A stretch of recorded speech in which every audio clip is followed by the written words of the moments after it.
Sebahagian ulama salaf berkata, sesungguhnya Allah Azza wa Jalla mempunyai anugerah selain rezeki para hamba. Dari anugerah itu tidak diberikan kecuali orang yang memintanya pada sore hari Kamis dan hari Jumat.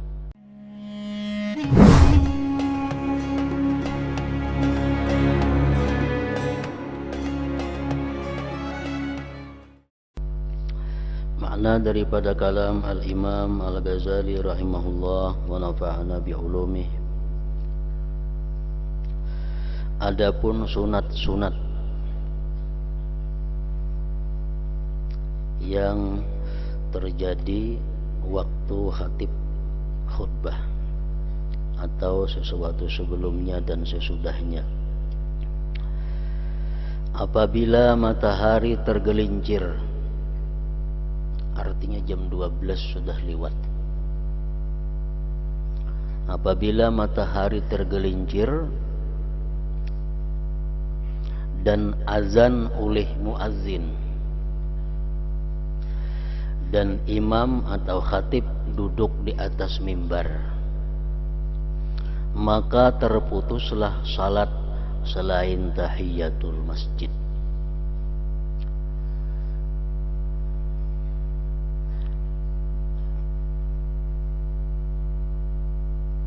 Jadi apabila khatib sudah berkhutbah, orang yang di dalam masjid haram melakukan sembahyang. Kalau khatib sudah mulai membaca khutbah, orang-orang yang hadir di masjid kada boleh sembahyang apapun, kecuali tahiyatul masjid bagi yang hanyar masuk masjid. Umpamanya kita masuk masjid, khatib sedang berkhutbah, nah kita masih sunat sembahyang tahiyatul masjid, tapi dengan syarat ringkas, artinya rukun-rukunnya aja.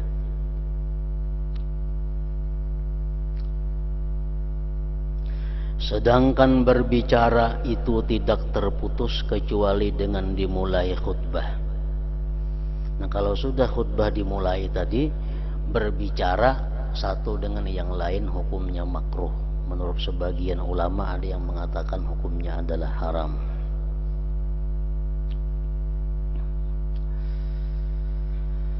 Khatib memberi salam kepada manusia, itu sunat. Naik mimbar, assalamualaikum warahmatullahi wabarakatuh. Khatib memberi salam kepada manusia apabila ia menghadap manusia dengan wajahnya, dan mereka menjawab salamnya si khatib tadi. Apabila muazzin itu selesai azan, maka khatib berdiri dengan menghadap kepada manusia dengan wajahnya, tidak boleh menoleh kanan dan kiri. Jadi si khatib itu dalam menyampaikan khutbah, wajahnya hanya lurus ke hadapan. Kada boleh macam orang berpidato ke kanan ke kiri muha atau angkat tangan maginnya.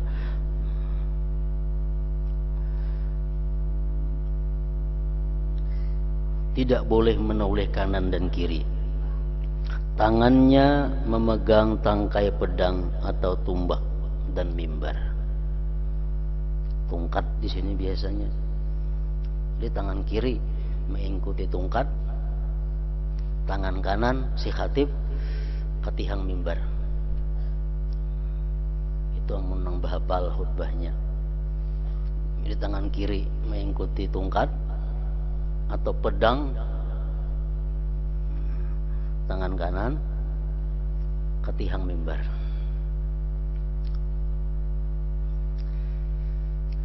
Agar ia tidak bermain-main dengan tangannya, karena kada boleh khatib itu menunjuk-nunjuk kayak orang berpidato biasa, kada boleh.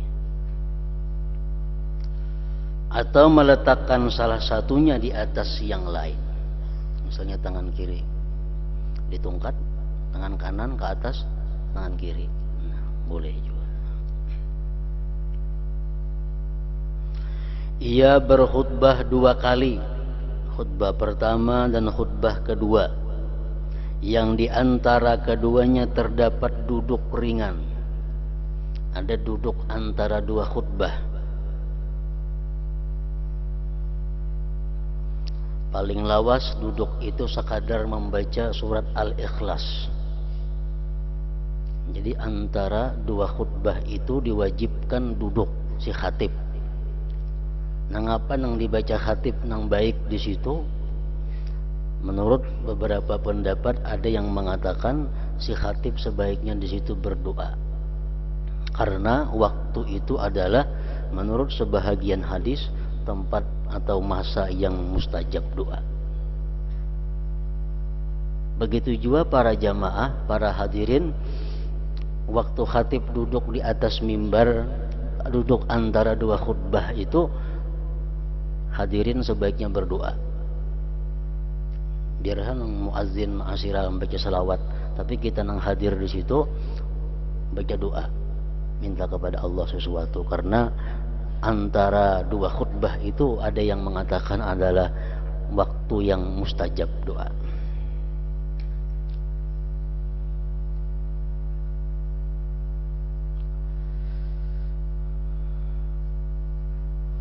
Ia tidak mempergunakan bahasa asing. Si khatib hendaknya jangan mempergunakan bahasa-bahasa asing. Apalagi khutbah di kampung-kampung. Kada usah memakai bahasa nang komunikasi segala macam itu. Orang tapi mengerti. Pakailah bahasa nang dipaham oleh orang. Jangan memakai bahasa-bahasa Inggris dalam khutbah. Ia tidak mempergunakan bahasa yang asing, jarang dipergunakan. Tidak memperpanjang. Khutbah jangan panjang. Jangan panjang pada sembahyang Jumatnya. Jadi khutbah itu kedudukannya mesti lebih pendek daripada sembahyang. Tanda alimnya seseorang, khutbahnya lebih pendek daripada sembahyangnya.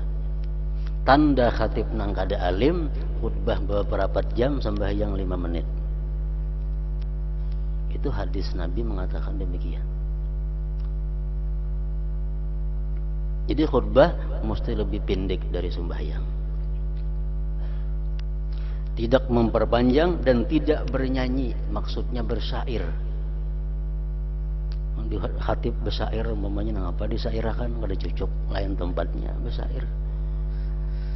Tidak memperpanjang dan tidak bernyanyi atau bersyair. Khutbah itu pendek, padat dan mencakup. Dan disunatkan juga untuk membaca ayat pada khutbah yang kedua bagi si khatib. Kalau khutbah pertama wajib membaca ayat, kalau khutbah yang kedua sunat.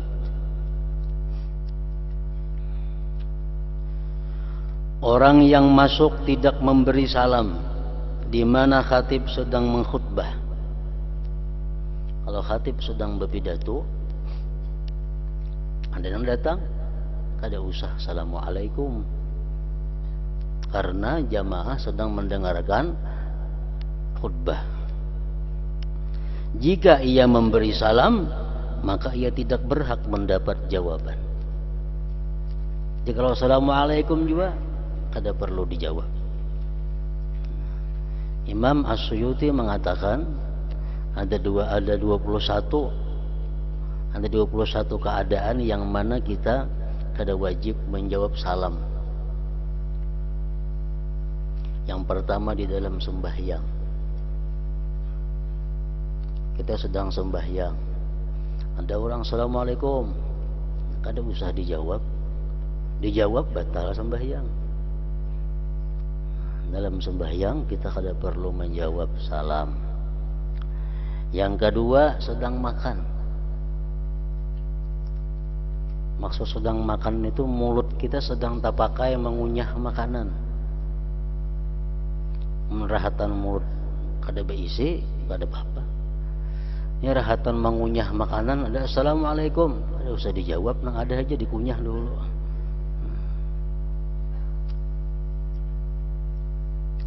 Au syurbin atau rahatan minum, rahatan manuntum banyu, anda memberi salam, ada usah dijawab.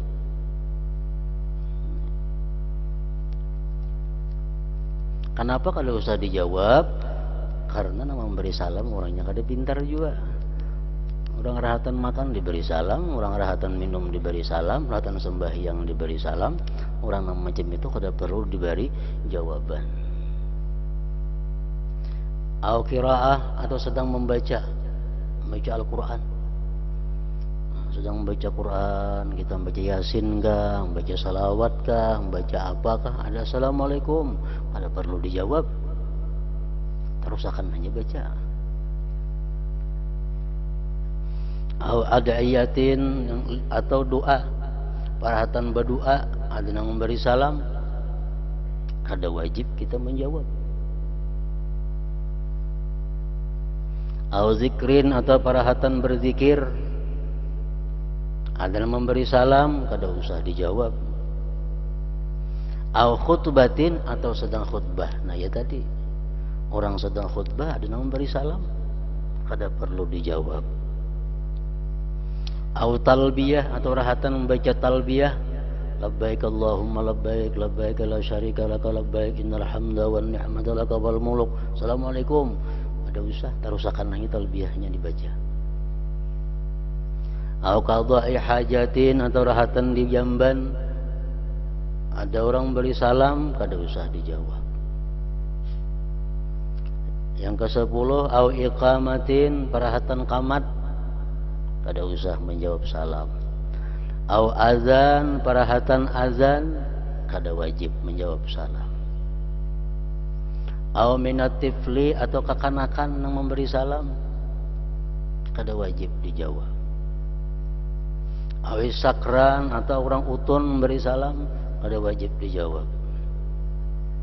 Mata habang kayak darah, Assalamualaikum. Nah.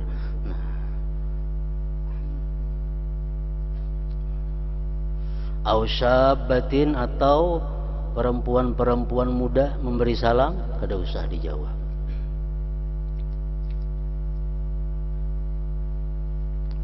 Au fasikin atau orang fasik, kada usah dijawab. Au na'isin atau sedang mengantuk, kada usah dijawab. Au na'imin atau orang guring maigau memberi salam, kada usah dijawab. Au halatal jima atau ketika bersetubuh ada orang beri salam, kada perlu dijawab. Au tahakumin yang ke-19 atau sedang berperkara, sedang berada di majelis hakim. Hakim sedang membacakan keputusannya, ada Assalamualaikum, ada perlu dijawab. Yang ke-20 atau sedang di hammam, sedang di kamar mandi, ada perlu menjawab salam. Au majnunan atau memberi salam orang gila. Orang gila memberi salam, kada wajib kita menjawab. Nah, termasuk di dalam bab kita ini adalah sedang khutbah tadi. Sedang khutbah kita kada perlu memberi salam masuk ke masjid. Nah, bila memberi salam juga orang kada perlu menjawab salam kita.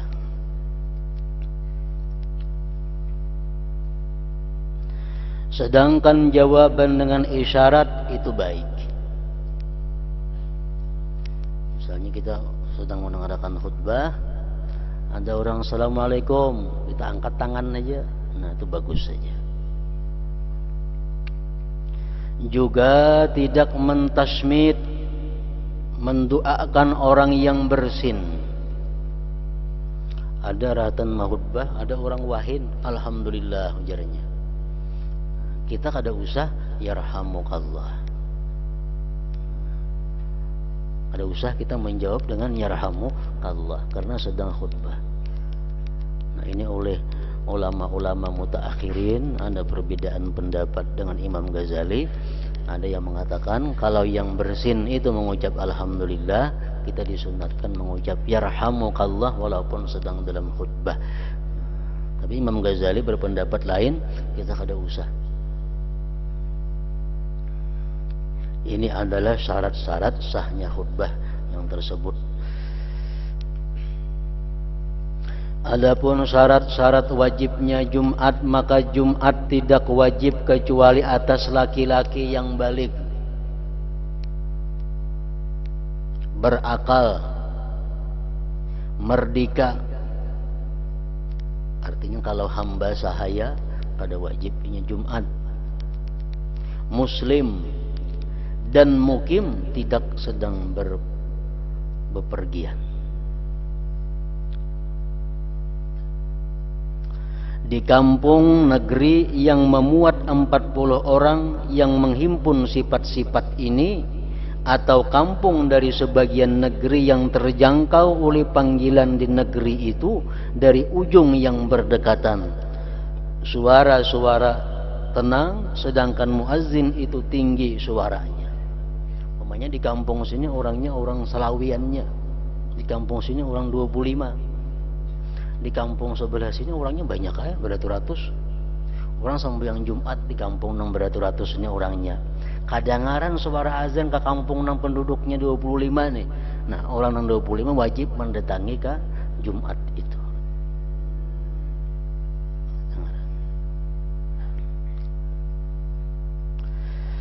Karena firman Allah Ta'ala, idza nudiya lis-salati min yaumil jumu'ati fas'au ila dzikrillah wa dzarul bai'a. Artinya apabila diseru untuk menunaikan salat pada hari Jumat, maka bersegeralah kamu kepada mengingat Allah dan tinggalkan jual beli.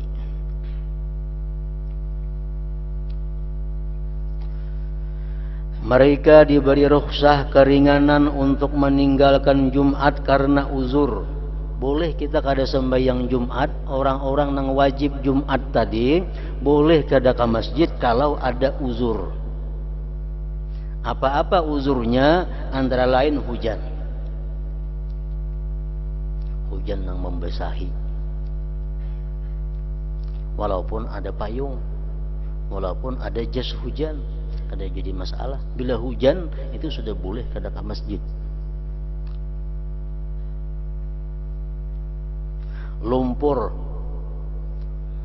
harinya kada hujan cuma jalannya luluk, boleh kada ke masjid. Takutan ke masjid. Takut nang apa? Takut ada binatang buas, boleh kada ke masjid. Takut meninggalkan rumah karena banyak maling, banyak perampok, meninggalkan lelakiannya ke masjid, bisa dirampok orang, bisa dicuri orang di rumah, boleh kada ke masjid. Takut keluar rumah apabila ditagih orang hutang, boleh kada ke masjid. Orang banyak bisi hutang, nambayari kada ada, kurung aja di rumah bersembunyi. Nah, hari Jumat hana keluar gitu ditagih orang, namun dibayari kada ada, boleh kada ke Jumat. Takut juga ngarannya. Sakit yang mengganggu kehusuan sembahyang. Dan merawat orang sakit apabila orang yang sakit itu tidak mempunyai pengurus yang lain. Maharagu orang garing, sedangkan orang garing ini kada hakun yang lain, maharagu lain pada kita. Nah, abah ini ada hakun yang lain, mesti kita nang maharagu sidin merawat. Nah, boleh kita kada ke Jumat karena merawat orang garing tadi. Kemudian disunatkan bagi mereka, saya maksud orang-orang yang uzur, untuk melambatkan zuhur sampai manusia selesai daripada Jumat. Orang-orang yang uzur ini jangan berdadasan sembahyang zuhur. Sudah orang bulikan di masjid, nah hanya sembahyang zuhur, itu sunat. Kemudian disunatkan bagi mereka, saya maksud orang-orang yang uzur, untuk melambatkan zuhur sampai manusia selesai daripada Jumat. Jika orang yang sakit atau musafir atau hamba sahaya atau perempuan menghadiri Jumat, maka sah Jumat mereka dan cukup sebagai pengganti zuhur. Orang-orang yang kada diwajibkan Jumat tadi, sembahyang Jumat inya cukup pengganti daripada zuhur, kada usah lagi zuhur. Wallahu a'lam. Keterangan tentang adab-adab Jumat atas urutan kebiasaan itu ada 10 macam, yaitu Pertama, untuk bersiap-siap pada hari Kamis dengan azam, dengan cita-cita atasnya dan menyambut keutamaannya. Kita sudah disunatkan hari Kamis bersiap-siap untuk melaksanakan Jumat esok hari. Baju disiapkan segan esok, tapi segan esok ke masjid. Ini kopiah segan esok ke masjid. Sudah disiapkan untuk esok ke masjid. Bersiap-siap pada hari Kamis dengan azam atasnya dan menyambut keutamaannya. Maka ia sibuk dengan doa, istighfar, membaca tasbih sesudah salat asar pada hari Kamis. Jadi imba asar hari Kamis itu sudah siap-siap menyambut kedatangan malam Jumat. Karena saat itu adalah saat yang diseimbangkan dengan saat yang samar, disamarkan ketetapannya pada hari Jumat. Karena ada pendapat yang mengatakan bahwa pada sore hari Kamis itu ada juga masa, ada juga waktu sedikit. Nah, bila di situ kita berdoa, doa kita dikabulkan oleh Allah Subhanahu wa taala, sama dengan sorenya hari Jumat.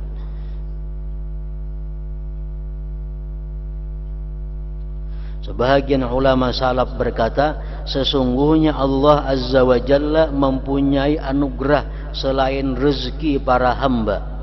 Dari anugerah itu tidak diberikan kecuali orang yang memintanya pada sore hari Kamis dan hari Jumat. Allah ada berisi anugerah, rezeki, dan anugerah yang lainnya. Tapi anugerah ini khusus hanya Allah beri untuk orang yang memohon kamarian Kamis atau hari Jumat. Bila kita mohon anugerah itu kada hari Jumat, kada kamarian Kamis, Allah kada memberikan anugerah itu. Nah, ini salah satu keistimewaan petang atau sore hari Kamis itu. Sesungguhnya Allah Azza wa Jalla mempunyai anugerah selain rezeki para hamba. Dari anugerah itu tidak diberikan kecuali orang yang memintanya pada sore hari Kamis dan hari Jumat. Pada hari ini, Kamis maksudnya, seseorang mencuci pakaiannya dan memutihkannya dan menyediakan minyak harum jika ia belum mempunyai. Ia kosongkan harinya daripada kesibukan-kesibukan yang akan menghalanginya dari berbagi-bagi ke Jumat. Jadi hari Kamis dihabiskan urusan-urusan, jangan sampai ada marimbit ke hari Jumat. Supaya hari Jumat itu total, kada ada lagi urusan-urusan duniawi. Bahkan ada hadis yang mengatakan artinya Allah tidak memberkati orang yang musafir berdagang pada hari Jumat. Orang-orang bertukar barang hari Jumat ke Banjar, kada diberkati Allah. Kenapa? Itu hari istirahat dunia untuk keperluan akhirat.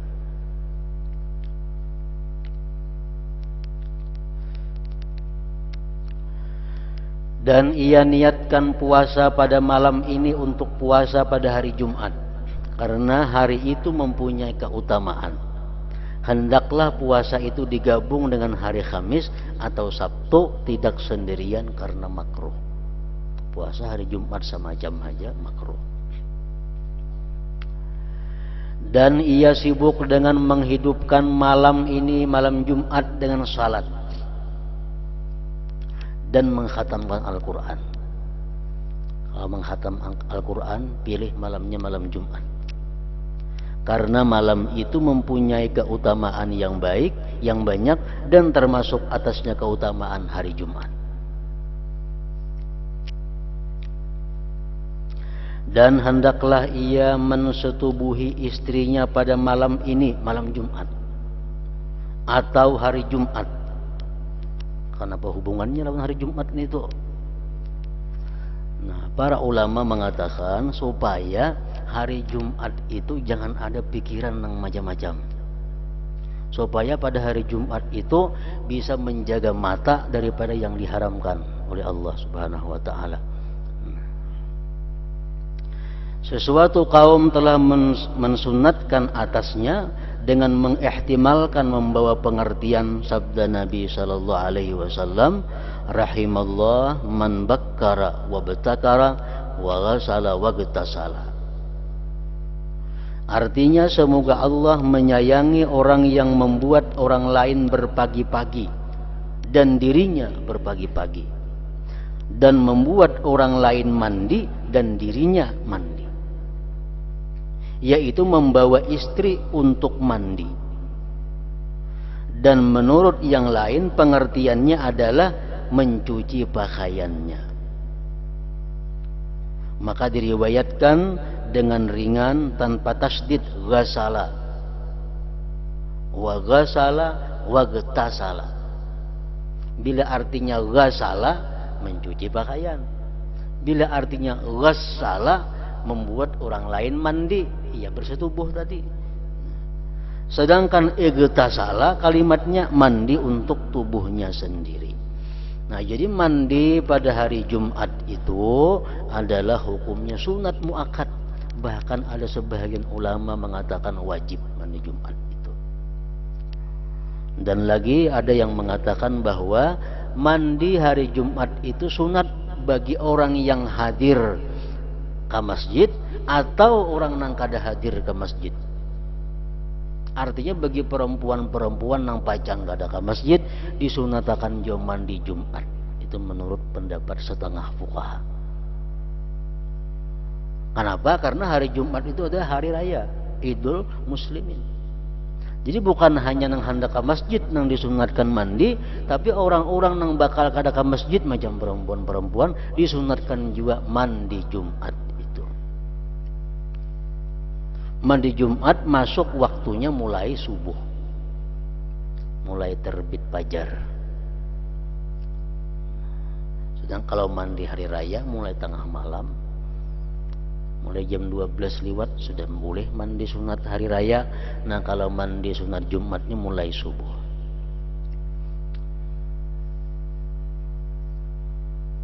Jadi bini-binian biasa mandi besokan itu niatakan mandi sunat Jumat dapat pahala.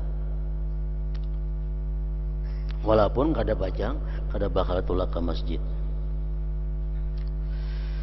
Dengan ini sempurnalah adab-adab penyambutan hari Jumat, dan ia keluar dari golongan orang-orang yang lalai, yang apabila masuk waktu pagi mereka berkata, hari apakah ini? Orang kan ingat lagi di hari ini hari apalah ya, pada hari Jumat. Supaya menghindari jangan tak masuk itu, hari Kamis sudah siap-siap untuk menyambut kedatangan hari Jumat itu. Sebagian salaf berkata manusia yang paling sempurna bagiannya dari Jumat adalah orang yang menantinya dan memeliharanya dari kemarin. Dan orang yang bagiannya paling ringan adalah orang yang apabila masuk pagi ia berkata, hari apakah ini? Itu baik juga. Pada kada bertakun sama sekali hari apa hari ini.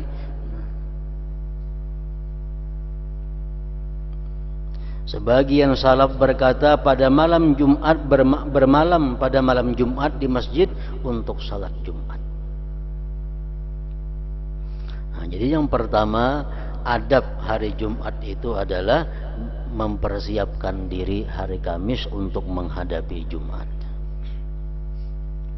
Yang kedua, apabila masuk pagi ia mulai mandi setelah terbit fajar. Dan jika ia tidak berangkat pagi-pagi, maka yang lebih mendekati kepada berangkat itu lebih disukai. Abdalnya mandi Jumat itu hendak ke masjid. Hendak ke masjid jam 11, hendak ke masjid itu mandi, itu yang paling abdal. Walaupun boleh mandinya waktu subuh tadi. Agar lebih dekat masanya dengan bersih. Karena mandi itu disunnatkan muakkad. Sebagian ulama berpendapat kepada wajibnya mandi Jumat. Nabi sallallahu alaihi wasallam bersabda, "Ghuslul jumu'ati wajibun ala kulli muhtalim." Artinya mandi Jumat itu wajib atas setiap orang yang telah bermimpi yang balik maksudnya. Dan yang masyhur dari hadis Nafi' dari Ibni Umar radhiyallahu anhuma, "Man atal jumu'ata falyaghtasil." Artinya barang siapa yang mendatangi Jumat hendaklah ia mandi. Jadi banyak ulama-ulama yang berpendapat bahwa mandi Jumat itu adalah wajib hukumnya. Dan Nabi SAW bersabda, "Man syahidal jumu'ata minar rijal wan nisa falyaghtasil." Artinya barang siapa yang menyaksikan, maksudnya menghadiri Jumat dari laki-laki dan perempuan, maka hendaklah ia mandi.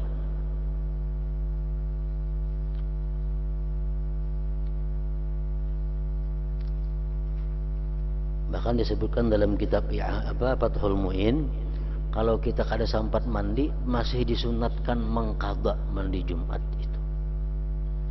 Misalnya karena kesibukan kada sempat lagi mandi ke Jumat. Nah, kadang mereka di masjid mandi mengqadha mandi sunat Jumat, masih disunatkan.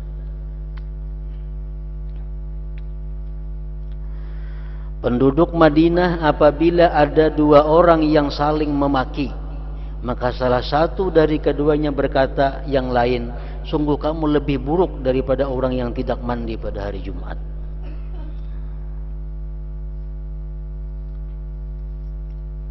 Dengan pendapat Imam kita Syafi'i bahwa mandi Jumat itu adalah sunat muakkadah, sunat muakkad, kada sampai kepada derajat wajib kada. Umar bin Khattab berkata kepada Utsman bin Affan radhiyallahu anhuma ketika masuk masjid dan Umar sedang mengkhutbah, "Jam berapakah ini?" Umar mengkhutbah di Masjid Nabawi. Utsman bin Affan karena sesuatu kesibukan terlambat ke masjid. Begitu masuk masjid Utsman bin Affan, Umar sudah mengkhutbah. Ditakuni Umar, "Jam berapa sekarang sudah nih?" Menyinggung kepada Utsman, "Nah, hanya ke masjid, orang mengkhutbah hanya ke masjid. Jam berapa ini?" Artinya beliau Umar bin Khattab mengingkari atasnya Utsman karena meninggalkan berpagi-pagi ke masjid. Lalu ia berkata, Utsman berkata menjawab, "Setelah saya mendengar azan tidak lebih dari wudu dan saya berangkat." Ujar Utsman, "Wahai Umar, aku tadi kesibukan. Pas orang bang mendengar langsung berwudu ke masjid." Nah, maka Umar berkata, "Wudu juga. Jadi kita berwudu aja pulang kada mandi. Mana terlambat, mana berwudu aja. Padahal engkau mengetahui bahwa Rasulullah sallallahu alaihi wasallam memerintahkan kita untuk mandi." Nah, andai kata mandi itu wajib, saya Umar menyuruh bulik kepada Utsman, "Mandi Jumat dulu jamannya ke masjid." Nah, Umar kada menyuruh bulik, berarti mandi Jumat itu adalah sunat muakkad saja, bukan wajib. Dan diketahui bolehnya meninggalkan mandi dengan wudunya Utsman radhiyallahu anhu, dan apa yang diriwayatkan bahwasanya beliau Nabi sallallahu alaihi wasallam bersabda, "Man tawaddaa yaumal jumu'ah fabiha wa ni'mat wa man igtasala fal ghuslu afdalu." Artinya barang siapa yang berwudu pada hari Jumat, maka dengan rukhsah ia mengambil, dan itu sebaik-baik rukhsah. Dan barang siapa yang mandi, maka mandi itu lebih utama, lebih afdal. Barang siapa yang mandi janabah, maka hendaklah ia melimpahkan air ke tubuhnya pada kali yang lain dengan niat mandi Jumat. Ini orang junub sekaligus hendak mandi Jumat. Niat yang pertama, niat merangkatkan junub. Tuntung, hanya berniat ulang sekali mandi Jumat. Nah, tumpahkan air ke seluruh tubuh. Barang siapa yang mandi janabah, maka hendaklah ia melimpahkan air ke tubuhnya pada kali yang lain dengan niat mandi Jumat. Jika ia mencukupkan dengan satu kali mandi, maka hal itu cukup baginya. dan ia mendapat keutamaan apabila ia niatkan kedua-duanya. Andai kata inya mandi junub aja, kada mandi Jumat, inya kada dapat pahala sunat, tapi sudah gugur tuntutan mandi itu, pahala kada dapat, makruh hilang. Kalau inya berniat mandi junub ditambah pulang niat mandi Jumat, nah dapat pahala kedua-duanya itu.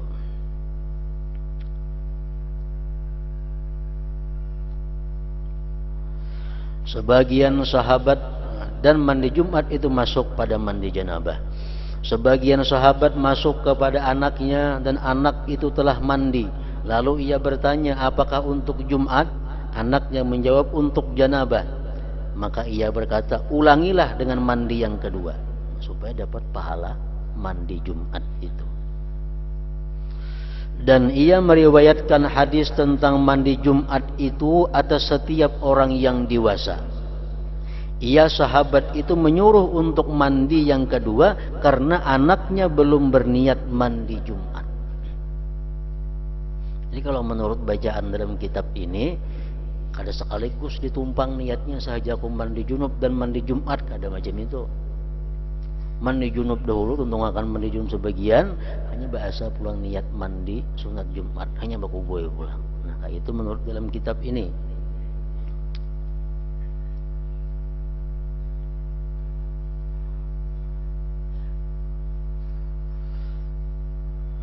Karena anaknya belum berniat mandi Jumat, dan tidak jauh untuk dikatakan bahwa tujuannya adalah kebersihan, dan itu telah dicapai dengan tanpa niat.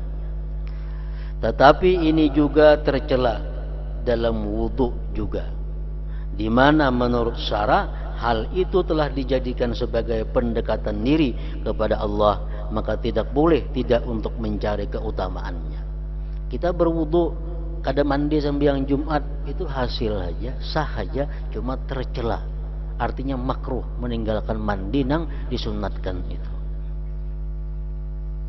Dan mandi sunat Jumat itu bentuk mandinya sama dengan mandi janabah. Mandi Jumat bentuk mandinya, cara mandinya sama mandi janabah, seluruh tubuh dibasahi lawan banyu.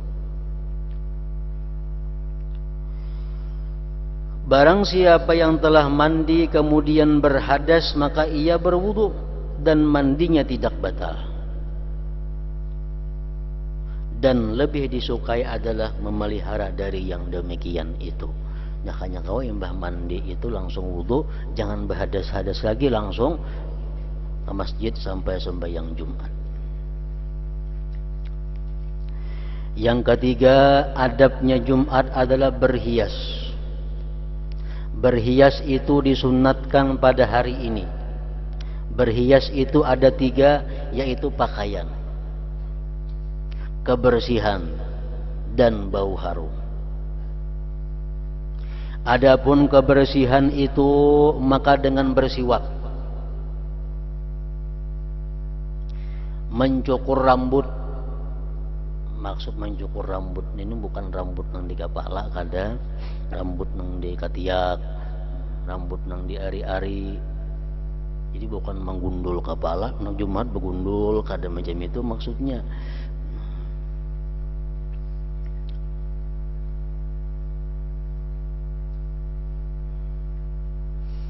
Karena menurut dalam kitab-kitab fikih disebutkan bahwa begundul itu sunat hukumnya hanya dalam 3 perkara. Pertama, begundul sunat waktu orang kafir masuk Islam, gundul. Yang kedua, kanak-kanak nang imbah lahir, anak tuntung di akikahi, gundul. Yang ketiga, waktu menjalankan manasik haji atau umrah, cukur sunat begundul bagi laki-laki. Lain pada itu begundul suatu perbuatan yang bid'ah. Artinya nang kada dilakukan oleh Rasulullah sallallahu alaihi wasallam.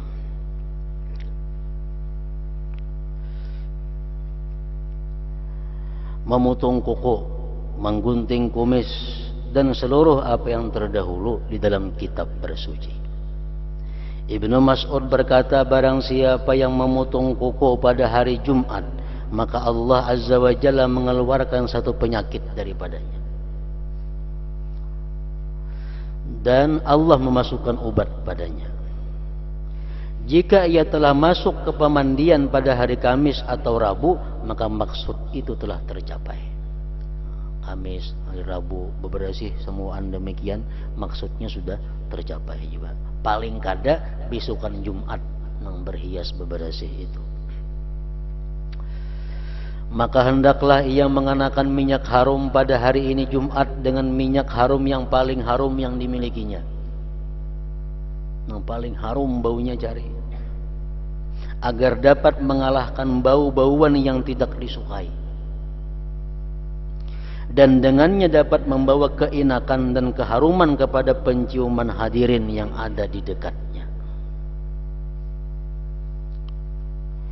Wa ahabbu tibir rijal ma zahara rihuhu wa khafiya launuhu wa tibin nisa ma zahara launuhu wa khafiya rihuhu.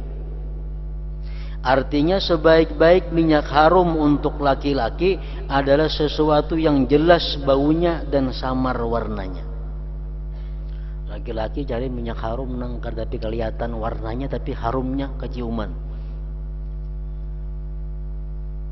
Sedangkan minyak harum wanita itu adalah sesuatu yang jelas warnanya dan samar baunya. Kalau perempuan cari minyak harum nang kelihatan warnanya tapi jangan tapi harum. Kalau laki-laki cari minyak harum nang harum baunya, nang warnanya samar, jangan kelihatan. Hal itu diriwayatkan dalam asar sahabat. Al-Imam Syafi'i radhiyallahu anhu berkata, barang siapa yang bersih pakaiannya, maka sedikit sedihnya. Dan barang siapa yang harum baunya, maka akalnya bertambah. Itu perkataan daripada Imam Syafi'i. Adapun pakaian, maka yang paling disukai adalah pakaian putih hari Jumat itu, karena pakaian yang paling disukai oleh Allah adalah putih. Ia tidak mengenakan yang terkenal, artinya pakaian-pakaian yang membuat orang cangang. Ke masjid baju batik misal, nah begitu masuk orang cangangan, siapa baju batik itu, orang kan baju putih banyak, pembeliannya lu cangangan ya orang. Jangan macam itu. Ia tidak mengenakan yang terkenal, mengenakan yang hitam jangan hari Jumat. Itu tidak termasuk sunnah dan tidak ada keutamaan memakai baju hirang itu.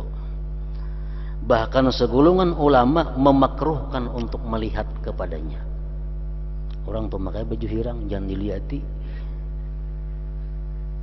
Makruh melihati orang yang memakai baju hirang. Bahkan segolongan ulama memakruhkan untuk melihat kepadanya, karena itu adalah bid'ah yang diada setelah Rasulullah sallallahu alaihi wasallam. Dan sorban itu disunatkan pada hari ini Jumat. Wasilah bin Asqa meriwayatkan bahwasanya Rasulullah sallallahu alaihi wasallam bersabda, "Innallaha wa malaikatahu yusalluna ala ashabil amaim yaumal qiyamah." Artinya sesungguhnya Allah dan malaikatnya memohonkan rahmat atas para pemilik orang yang mengenakan sorban pada hari Jumat. Jika disulitkan oleh panas, maka tidak mengapa melepaskannya sebelum dan sesudah salat. Tetapi tidak dilepas sorban itu pada waktu berjalan dari rumah menuju Jumat, tidak pula pada waktu salat, dan ketika imam naik mimbar, dan ketika imam berkhutbah. Kemudian yang keempat, adab tentang hari Jumat adalah berpagi-pagi ke jami, ke masjid.